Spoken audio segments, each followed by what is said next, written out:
It's Rick and Sasha with George Wilborn. We're inside the party poll at 888-909-1514. We're talking to Reverend Dr. Jane Altman Page. Now, she's a self-admitted former racist until she changed her ways. She found the Lord, and some other things happened. Take a listen to this as she spoke at the Justice for Peace rally for Ahmaud Arbery in Brunswick, Georgia. Everything in my society taught me we were to be separate, and everything in my society taught me that white people were better than black people. It was taught everywhere, and that's how I grew up. Reverend Jane, growing up as a little girl, do you remember some of the hateful things that you were taught? Well, I was basically, I don't know that I would use the word hatred.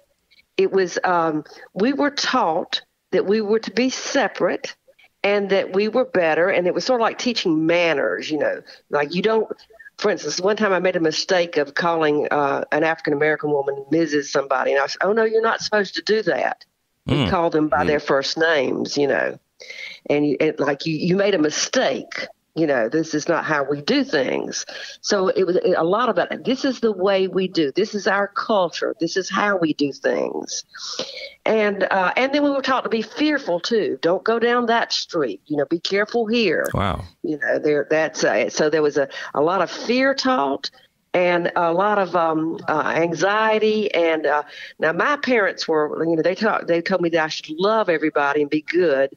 But then but there was definitely, and not our teachers, everybody, there was a line you didn't cross. Right. It was, and so I don't know that I would call it hatred, but very definitely, there are many people, I would say, but many were taught to hate. And what would you say you were taught? I was taught to fear and be afraid to associate with some people. When did you learn to love black people? We're talking to Reverend Dr. Jane Altman Page.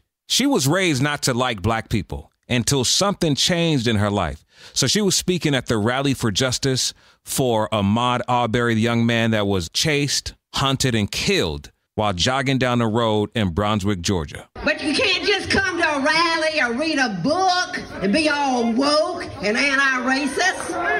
No. One activist says that racism is not like a cavity in the tooth that you can just go to a dentist and have him drill out and fill it. It's not like that. No, racism is more like gingivitis, like gum disease. And if you don't brush and floss your teeth every day, it comes back up. Reverend, when did you learn to love black people? Well, I really, I questioned it some when I was a child, but I was just told, this is just the way it is. So I questioned it then, but I really didn't understand it better until I was in high school. And when I was in high school in the 60s, that's when, we already had the Brown versus Board of Education, but we didn't integrate then. It was years before we did because the schools didn't want to, and it wasn't court ordered until sometime in our schools really until the early 70s. But they were making little plans of how we can avoid this, and ours was called the Freedom of Choice Plan. And so they allowed, so the parents can choose which schools their children go to. And so they sent the parents home, and my school was Statesboro High School. The black school at the time was William James. Well, of course, most of those parents worked for white folks in that community, and there was a lot of pressure. They were not going to put their children in the white school, but there was a group that the NAACP actually recruited that were very strong, sharp students that they felt would not be easily hurt by words. They had to be bold. And they recruited them, and those are the few students that came into our schools. And I got to know one of the girls because I wouldn't say we were friends. She never invited me to her home. I never invited her to mine. But between classes, we'd cut up together, and we would kind of class clowns, get to know one another. And in my head, it went through me. I thought, she's more like me than my white friends. We've got more in common. I felt a kinship. And that's what started breaking through that shell when I realized how much we were alike. Right. And then I started reading a lot, and that made a difference too. Just reading books, reading, trying to educate myself. But it was a slow recovery. And I tell people I'm still recovering. Those things get deep seated in there. Sometimes, something will go through your mind and you be a little bit afraid. I thought, why am I thinking that? And so it's a long process that we have to continue to work on. And now I work with other white people, trying to get them to open up a little bit and be a little more understanding. And that's what I do in my ministry. And Sasha, you had a question.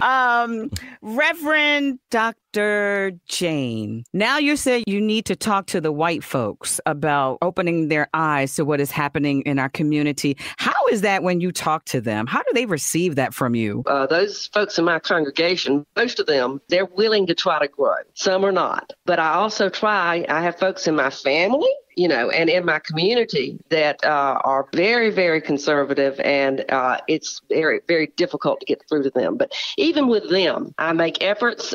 There's a guy named David Camp who has something called a White Ally Toolkit. He's actually an African-American guy, but he's helping us with it. That helps us have conversations with some of these folks that are so closed. And he has he uses the word race. So he uses the word race. That's an acronym for what? Reflect, ask, connect, and expand. Okay. Where we listen to them and we try to connect, find some way we can connect with them on something. That's hard to do sometimes. And then after we make that connection and talk about that, then we try to work toward expanding them into a new way of seeing things. And so I've been working in my communities, both in Brunswick and in Statesboro. I minister at 2 different congregations in 2 churches here in Southeast Georgia. And in our communities, we're trying to what we call bridge the gap between groups of folks that have these differences and listen to one another. We're trying to teach folks to listen. Dr. Jane, I'd like to go back a little bit to one of the words that Sasha used. And as you reach out to other white people and express, how your experience, a lot of it seems to have turned to hatred. Some of the teachings of just being separate and not being respectful are turned to hatred. And thus, our community, the Black community in particular, ends up getting inundated with murders and hate crimes. So how do we speak out about that? Well, a big part of what happened is, of course, our leadership that we have in our nation at the top stirs that up, really stirs it up. But the other thing is, too, white folks, as long as they were dominant, both in numbers and dominant in other ways, then they could be all polite and not so hateful. But then they get all fearful that some of their power may be taken away. And so then that stirs up the hatred then, because they're afraid they are no longer going to be on top, that white will no longer be right, that, we were told when we were growing up, oh, you're free white and 21, that you got it, that the privilege is going away. Right. And so they get anxious and the hatred is stirred up, and it's sad. And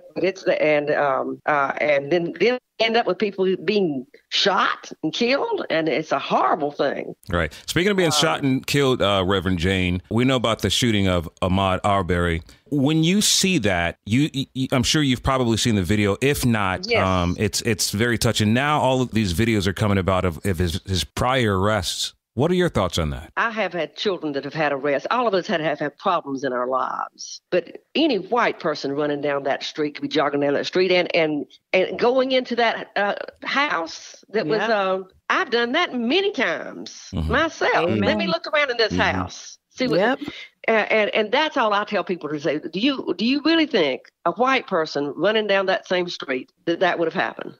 Right. And No. everybody knows it would not have. So I just try to ask some questions to help people think about things like that. But a lot of it is implicit bias of what are we taught to be afraid of, what we're taught to hate. And I try to get my folks to go on that Harvard implicit bias test to do that. We all have these deep down things that we've learned.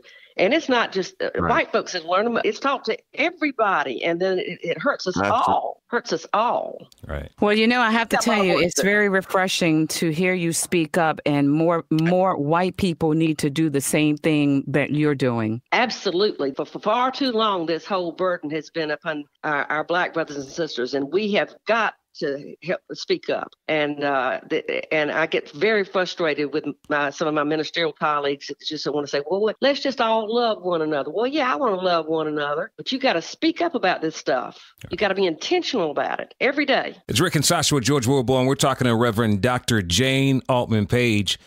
She says she's a lifetime member of the NAACP. She's a white woman, and she grew up not liking Black people until something changed in her life. She spoke at the Justice for Peace rally for Ahmaud Arbery in Brunswick, Georgia. And I our white folks need to work on this. I see some white folks out there. We need to work on this. Our black and brown sisters don't need to always have to carry this load. We do need to listen to their leadership, but we need to be willing to put our money and put our actions to work every day to make a difference. If you want to be a part of this work, we need to know that running with Maude, as somebody said, is not a sprint.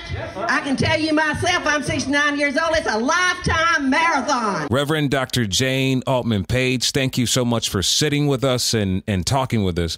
As this country tries to heal from so many things, please take us out with a prayer.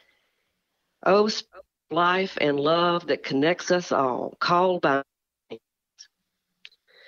we are here together to just hurt a little bit, cry a little bit together, feel sorry together, but also to hope together, to hope for something better. We know that Martin Luther King said the arc of the universe is long, but it bends toward justice. But we know, oh Spirit, that we've got to reach up and pull it for it to bend. It's up to us to have those hands and feet to do the work. May we gain strength through these radio programs, through the other things we do together, to be bold and to work every day for peace, liberty, and justice for all. May it be so. And I'll run with Maude. Amen. Amen. Amen. I felt that. Amen. I'm going to visit your church real soon and coming on over for Sunday dinner, too. All right. Reverend Jane, it's been my pleasure to be with you folks today. thank you so much. Thank you. And thank you for continuing to fight with us. We appreciate it.